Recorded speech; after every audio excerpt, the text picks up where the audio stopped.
అందరికీ నమస్కారం. నా పేరు గౌరవ్ బీరప్ప. నేను తెలంగాణ రాష్ట్రీయ లోక్దల్ అధికార ప్రతినిధిని. ప్రస్తుతం రాష్ట్రంలో నిరుద్యోగ సమస్య అనేది విపరీతంగా ఉన్నది. ఎక్కడ చూసినా నిరుద్యోగులు నిరుత్సాహపడుతున్నారు, ఉద్యమ బాట పట్టేందుకు ప్రయత్నం చేస్తున్నారు. దీనికి ప్రధాన కారణం ఏంది? గతంలో బీఆర్ఎస్ ప్రభుత్వం ఏ విధంగా చేసింది, ప్రస్తుతం ఉన్నటువంటి కాంగ్రెస్ ప్రభుత్వం ఏ విధంగా చేస్తుందో ఒకసారి చూసుకున్నట్లయితే, తెలంగాణ ఉద్యమంలో ప్రతి ఒక్క పార్టీ కూడా ఏమన్నది, మనకు తెలంగాణ విడిపోయిన అనంతరము లక్షలాది ఉద్యోగాలు వస్తాయి, నిరుద్యోగ సమస్య అనేది పూర్తిగా పోతుంది అన్నారు. అదే కాకుండా కేసీఆర్ గారు ఏమన్నారు, ఇంటికో ఉద్యోగం అన్నాడు.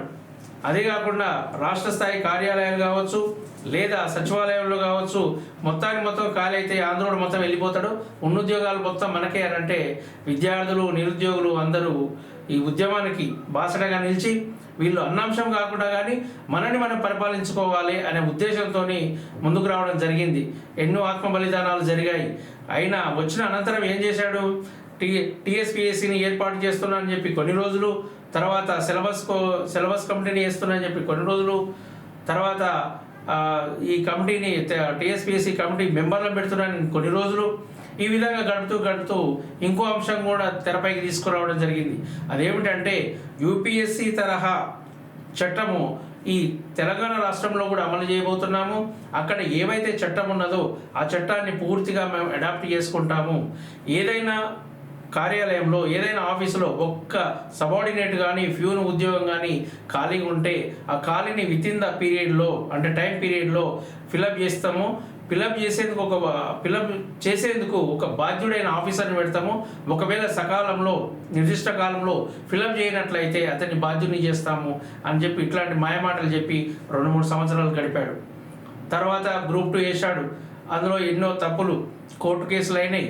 అదేవిధంగా ఇతనికి చిత్తశుద్ధి లేకుండా ఇంకేం చేశాడు, నోటిఫికేషన్ ఇచ్చే సమయంలోనే ఏదో లొసుగులు పెట్టి నోటిఫికేషన్లు వేయడం, వాళ్ళే కేసులు వేయడం, బట్టగాల్చి ప్రతిపక్షాల మీద వేసి అగో మేము వేస్తున్నా కానీ వేయొద్దనే ఉద్దేశంతో ప్రతిపక్షాలు అడ్డుకుంటున్నాయని అబండ ప్రచారం చేయడం. ఆ విధంగా మొదటి టర్మ్ కలిసిపోయింది. విద్యార్థుల్లో నిరుద్యోగుల్లో విపరీతమైన కోపం ఉన్నదన్న ఉద్దేశంతో నెక్స్ట్ టైం వచ్చేసరికి ఖచ్చితంగా మేము ఉద్యోగాలు ఇస్తాం, అదే కాకుండా నిరుద్యోగ భృతి కూడా ఇస్తామన్నారు. కానీ ఇచ్చిన మాట తప్పారు. సెకండ్ టర్మ్లో కూడా విద్యార్థులను పట్టించుకోలేదు. అంటే దీన్ని ఓవరాల్గా చూసినట్లయితే రాష్ట్రంలో ఈ నిరుద్యోగులు కానీ విద్యార్థులు కానీ అంటే ఓటు బ్యాంకు రాజకీయాలకి ఉద్దేశంతో కేవలము 5 నుంచి 6% మాత్రమే ఉంటారు. వాళ్ళు ఓట్లు వేసినా ఒకటే, వేయకున్నా ఒకటే అనే ఉద్దేశం ఉన్నది. ఆయన ఎంతసేపు ఓటు బ్యాంకు రాజకీయం, అభివృద్ధి రాజకీయం కాదు. సమాజంలో ఏ వర్గం వాళ్ళు ఎంతమంది ఉన్నారు, ఎవరి ఓట్లు ఎన్ని వస్తాయి, వారి శాతం ఎంత, ఈ లెక్కలు తప్ప వీళ్ళని అభివృద్ధి చేయాలి, వీళ్ళకు మంచి జీవనోపాధి కల్పించాలి, వీళ్ళని బాగు చేయాలి అనే ఉద్దేశం ఎంత మాత్రం లేదు. తర్వాత ఈ చివరి మూమెంట్లో ఏం చేశారు, కాంగ్రెస్ వాళ్ళు ఇదే అంశాన్ని తెరపైకి తీసుకొచ్చి మేము రాగానే 2 లక్షల ఉద్యోగాలు ఫిలప్ చేస్తామని మాట ఇచ్చారు. అంతేకాకుండా సరూర్ స్టేడియంలో ప్రియాంక గాంధీ గారిని తీసుకొచ్చి యూత్ డిక్లరేషన్ అని పెట్టారు. ఆ సభలో ఇచ్చిన హామీ ఇదే కాకుండా అభయస్తం అనే పేరుతో మేనిఫెస్టోలో కూడా వివిధ అంశాల మీద నిరుద్యోగులకు మేము ఇట్లా చేయబోతున్నామని ఈ నిరుద్యోగుల్ని నమ్మబలికించడం జరిగింది. అయితే ఇక్కడ వీళ్ళు చెప్పినటువంటి అంశాలను ఒకసారి చూసుకున్నట్లయితే, తెలంగాణ కోసం ఎవరైతే అమరులైన కుటుంబానికి ప్రతి నెలకు 25,000 రూపాయలు పెన్షన్ ఇస్తామన్నారు. ఇచ్చిరా? ఇవ్వలేదు. ఎంత? నెలకు 25,000 రూపాయలు ఇస్తాం. అదే కాకుండా ప్రతి కుటుంబానికి ప్రభుత్వ ఉద్యోగం కల్పిస్తామన్నారు. అదే అధికారిక లెక్కల ప్రకారమే 1,200 మందికి పైగా బలిదానాలు చేసుకున్నట్టు లెక్కలు ఉన్నాయి. కానీ వీళ్ళు ఇచ్చింది ఎంత? 500 చిల్లర మాత్రమే ఇచ్చారు. అంటే సగం మందికే ఇచ్చారు. అది కూడా తూతు మంత్రంగా చేసి దాన్ని మామ అనిపించారు. నెక్స్ట్ ఫ్రీడమ్ ఫైటర్స్ ఎవరైతే ఉన్నారో స్టేటస్ ఏదైతే ఉన్నదో అది కూడా తెలంగాణలో అమరులైన ప్రతి వ్యక్తికి కూడా ఆ స్టేటస్ కల్పిస్తున్నారు. అది కల్పించలేదు. అదేవిధంగా వీళ్ళకు ఐడి కార్డ్స్ ఇస్తామన్నారు. అది జరగలేదు. ఇంకోటి ఏంటంటే ఇప్పటి వరకు తెలంగాణ ఉద్యమంలో పాల్గొని కేసుల పాలైనటువంటి వాళ్ళందరి మీద ఉన్నటువంటి కేసులన్నింటినీ ఎకాఎకిన ఎత్తేస్తామన్నారు. అది కూడా పూర్తిగా జరగలేదు. ఇంకా ఎంప్లాయ్మెంట్కి వచ్చేసరికి ఏమన్నారు, డిసెంబర్ 9 నాడు మేము నోటిఫికేషన్ ఇస్తాం. అధికారంలోకి రాగానే డిసెంబర్ 9 నాడు నోటిఫికేషన్లు అన్నారు. హైదరాబాద్ డే అంటే హైదరాబాద్ విమోచనమైన ఈ సెప్టెంబర్ 17న అపాయింట్మెంట్లు ఇస్తామన్నారు. ఎన్ని 2 లక్షల ఉద్యోగాలు. ఎన్ని ఇస్తున్నారు? 2 లక్షల ఉద్యోగాలు ఇస్తున్నారు. కానీ వాస్తవానికి జరిగింది పూర్తిగా విరుద్ధం. ఇప్పుడు చెప్తున్నాడు మేము 60,000 ఉద్యోగాలు ఇచ్చాము, ఇచ్చిన వాళ్ళందరికీ అపాయింట్మెంట్ ఇస్తున్నామన్నారు. దానికి కూడా బరాబర్ లెక్కలు ఉన్నాయి మా దగ్గర. ఇంకేమన్నాడు? బ్యాక్లాగ్ పోస్టులు ఫిలప్ చేస్తున్నారు. ఎస్సీ ఎస్టీ బీసీ మైనారిటీస్ ఎవరైతే ఉన్నారో వీళ్ళందరికీ బ్యాక్లాగ్ పోస్టులను ఫిలప్ చేస్తున్నారు. బ్యాక్లాగ్ అంశం అనేది గత 15-20 సంవత్సరాల క్రితమే ఆగిపోయింది. బ్యాక్లాగ్ పోస్టులో ఊసే లేదు. అటు దళిత విద్యార్థులు కానీ ఇటు గిరిజన విద్యార్థులు కానీ ఎవరు కూడా ఈ అంశాన్ని తెరపైకి తీసుకురావడం జరుగుతలేదు. తర్వాత ఏమన్నారు? జాబ్ క్యాలెండర్ రిలీజ్ చేస్తున్నారు. చేసిరు, బాగానే ఉన్నది. ఎన్ని వేకెన్సీస్ ఉన్నాయి అందులో స్పష్టత లేదు. పలానా రోజున మేము నోటిఫికేషన్ ఇస్తాం, పలానా రోజున ఎగ్జామ్ పెడతాం, పలానా రోజున అపాయింట్మెంట్ ఇస్తామని అన్నారు. ఇప్పుడు 6 నెలలు గడిచిపోయింది. జాబ్ క్యాలెండర్ కూడా కథ కంచికే అయ్యింది. ఇంకేమన్నారు?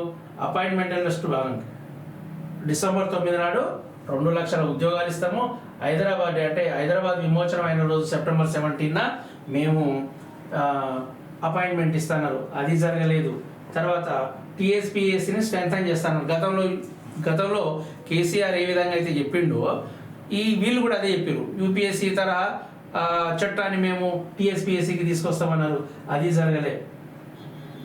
తర్వాత centralized registration portal for job applicants అది కూడా జరగలేదు.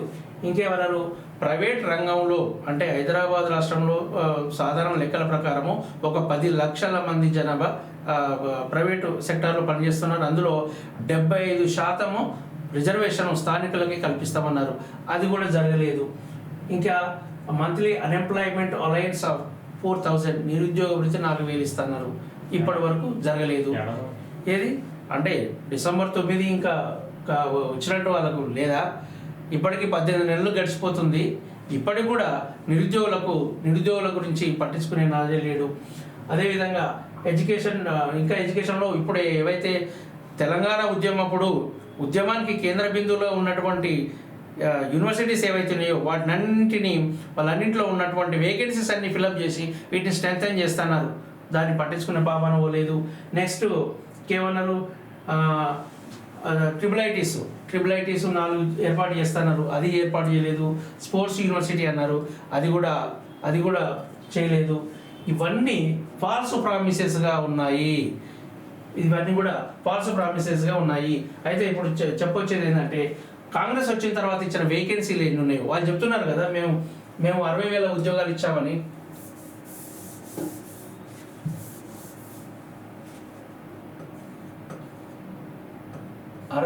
ఉద్యోగాలు ఇచ్చామని చెప్తున్నారు కదా. 60,000లో అంటే గతంలో బీఆర్ఎస్ ఉన్నప్పుడే ఇచ్చినటువంటి వేకెన్సీలు ఏవైతున్నాయో వాటినే కొనసాగించారు. కానీ కొత్తగా అదనంగా ఎన్ని ఇచ్చారు అనేది చూద్దాం. ఎడ్యుకేషన్ డిపార్ట్మెంట్లో ఇప్పుడు టీఆర్టీ డిఎస్సి ఎప్పుడు ఇచ్చారు? 2024 డిసెంబర్లో ఇచ్చారు. ఎన్ని ఇచ్చారు వాళ్ళు అంటే 5,089 వేకెన్సీలు ఇచ్చారు. కాంగ్రెస్ వచ్చిన తర్వాత మెగా డిఎస్సి అని ఊరించి వాళ్ళు ఎన్ని ఇచ్చారు? టోటల్గా 11,662 ఇచ్చారు. అంటే మొత్తం వీళ్ళు ఎక్స్ట్రా ఇచ్చింది ఎంత? 5,973. మెగా డిఎస్సి అని గతంలో ఇచ్చిన బీఆర్ఎస్ ఇచ్చిన దానికన్నా ఒక 5,000 ఎక్కువ ఇచ్చారు. నెక్స్ట్ వస్తే హెల్త్ డిపార్ట్మెంట్లో ఏముంది? సివిల్ అసిస్టెంట్ సర్జన్కు 435, తర్వాత అసిస్టెంట్ ప్రొఫెసర్స్ కావచ్చు 45. నెక్స్ట్ ల్యాబ్ టెక్నీషియన్ గ్రేడ్ 2 ఈ వేకెన్సీలు అంటే 2,050. అదేవిధంగా నర్సింగ్ ఆఫీసర్స్ స్టాఫ్ నర్స్ కావచ్చు ఇవన్నీ కలిసి అదే మళ్ళీ 2,050. ఈ మొత్తం కలిపితే 5,213 వేకెన్సీలు ఉన్నాయి. అంటే మొత్తం టోటల్లో 60,000లో వీళ్ళు కొత్తగా ఇచ్చింది ఎంత అంటే దాదాపుగా ఒక ఎన్ని ఉంటాయంటే 10,500 వరకు ఉంటుండొచ్చు. అంటే ఈ 60,000 ఉద్యోగాల్లో వాళ్ళు కొత్తగా ఇచ్చిన 10,500 ఉద్యోగాలు.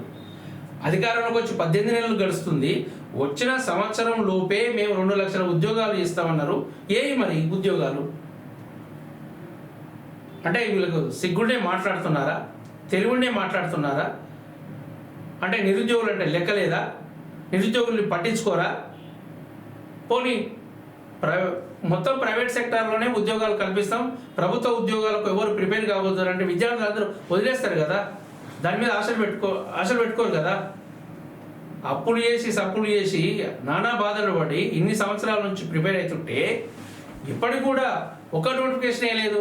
6 నెలల నుంచి జాబ్ క్యాలెండర్. ఎందుకు ఆ జాబ్ క్యాలెండర్ ఉంటే ఏది లేకుంటే ఏంది?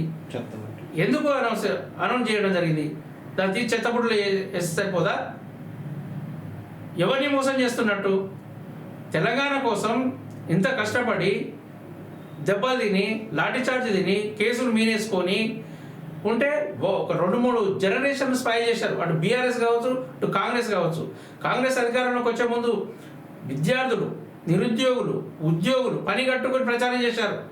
కడుపులో తలబెట్టి కాళ్ళు మొక్కి గదం పట్టుకొని బతిమనాలి, అమ్మ బీఆర్ఎస్ ఉంటే మీకు పెన్షన్ ఇస్తుంది, వృద్ధుల దగ్గరికి వెళ్ళి పెన్షన్ ఇస్తుంది, మీకు 4,000. నేను ఇంట్లో పిల్లగాడు ఉంటే ఉద్యోగం వస్తాయి, 40,000 50,000 ఉద్యోగాలు వస్తాయి, రూపాయలు వస్తాయి, మీరు దీనికి ఆశపడకండి, ఒకసారి కాంగ్రెస్కి అవకాశం ఇవ్వండి అని చెప్పి బస్సు యాత్ర చేసి మేము అధికారంలో తెచ్చుకొస్తేందుకు మేము ఇంత ప్రయత్నం చేసినా కానీ మీరు నిరుద్యోగుల్ని నట్టేయడం ఉంచారు. అంటే ఇక డిసెంబర్ వాళ్ళ దృష్టిలో ఇంకా డిసెంబర్ 9 రానట్టున్నది. ఇంకెప్పుడు వస్తుంది డిసెంబర్ 9? మేము ఇన్ని ఇచ్చామని జబ్బలు తరుచుకోవడం తప్ప. సామెత ఉంటుందిగా, కోడిపెట్ట ఎక్కడన్నా ఉండని వచ్చి మన ఇంట్లో గుడ్డు పెడితే ఆ గుడ్డు మనదే అని చెప్పుకుంటారు అనమాట. అదే కదా మీది. అంటే మీకు చెప్పేవాళ్ళు లేరా? అడిగేవాళ్ళు లేరా? రాబోయే రోజుల్లో మా పార్టీ తరఫున నిరుద్యోగులందరినీ ఏకం చేసి మీరు అధికారంలోకి దిగిపోయేందుకు మేము ప్రయత్నం చేస్తాం. మేము నిరుద్యోగులకు క్లియర్గా స్టాండ్ తీసుకొని ఉన్నాం. ఎన్నైతే వేకెన్సీలు ఉన్నాయో అన్ని వేకెన్సీలు ఇమీడియట్గా ఫిలప్ చేయాలి మా డిమాండ్. రానున్న స్థానిక ఎన్నికల్లో మిమ్మల్ని అధికారంలో రాకుండా చేస్తాం. చూడండి, ఇన్ని సంవత్సరాల్లో కేవలం 10,000 ఉద్యోగాల 10,500 మీరు చేసినాయి. ఎక్కడి 2 లక్షలు? 2 లక్షలు ఎక్కడ పోయినాయి? మరి ఏ ఉద్దేశంతో చెప్పారు? బీఆర్ఎస్ ప్రభుత్వము అధికారంలో ఉన్నప్పుడు రోజు పేపర్లు వచ్చేది, కొలువుల పండుగ, కొలువుల జాతర, కొలువుల సునామీ, త్వరలో నోటిఫికేషన్లు. ఈ త్వరలో వాళ్ళది అట్లే అన్నారు, మీరు కూడా త్వరలో నోటిఫికేషన్లు, త్వరలో గ్రూప్ 2, త్వరలో గ్రూప్ 1, వాటి మీద కొన్నింటి మీద కేసులు ఉన్నాయి, ఇంకా నడుస్తూనే ఉన్నది. రకరకాల అంశాలు ఉన్నాయి. మీరు ఎన్ని రోజులు ఇట్లా ప్రోలాంగ్ చేస్తారు? అంటే మన తెలంగాణ కోసం ఏ విధంగా అమరులయ్యారో నిరుద్యోగులు కూడా చావాలనా? అంటే పట్టించుకోరా? అసలు ఈ తెలంగాణలో నిరుద్యోగులు ఏం చేస్తున్నట్టు చెప్పండి మీరు క్లియర్గా. ప్రభుత్వ రంగంలో ఉద్యోగాలే ఉంటాయి, మీరందరూ ప్రైవేటు జాబ్ చేయర్రి, లేదంటే కాంపిటేటివ్ మొత్తానికి బంద్ చేయర్రి, మేము వెయ్యము అని ఒక మాట చెప్తే వదిలేస్తారు కదా. మీకు నిరుద్యోగ భృతి ఇస్తాము, 2 లక్షల ఉద్యోగాలు ఇస్తాము, మీకు జాబ్ క్యాలెండర్ పెట్టినాము, పలానా రోజున ఎగ్జామ్ అయింది, ఇవన్నీ చెప్పడం ఎందుకు ఆశ పెట్టడము? నిరుద్యోగుల్లో అసహనం మామూలుగా లేదు. అంటే ఇంతకుముందు చెప్పాను కదా, కేవలం వీళ్ళని ఓట్ల రాజకీయానికి మాత్రమే వాడుకుంటున్నారు.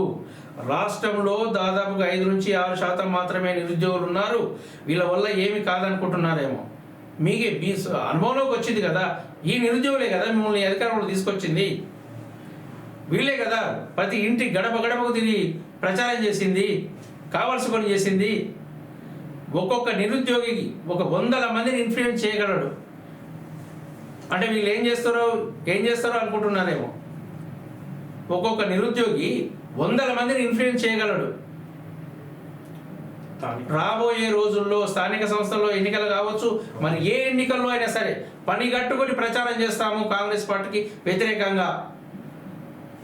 మీరు ఈ విధంగానే మీ విధానాలు ఈ విధంగానే ఉంటే ఇంకా విచిత్రమైన స్కిల్ యూనివర్సిటీ అని పెట్టారు. ఆ స్కిల్ యూనివర్సిటీలో ఇప్పటివరకు ఎన్ని ఉద్యోగాలు ఇచ్చారు? మొన్న ఒక ఆయన అంటుండు, స్కిల్ యూనివర్సిటీ ఏంటి సార్, ఆడ ఒక రిజిస్ట్రారు ఒక చైర్మన్ ఇద్దరే ఉన్నారు. దేనికోసం పెట్టారు? దేనికోసం పెట్టారంటే అక్కడ ఇది రియల్ ఎస్టేట్ వ్యాపారం కోసం.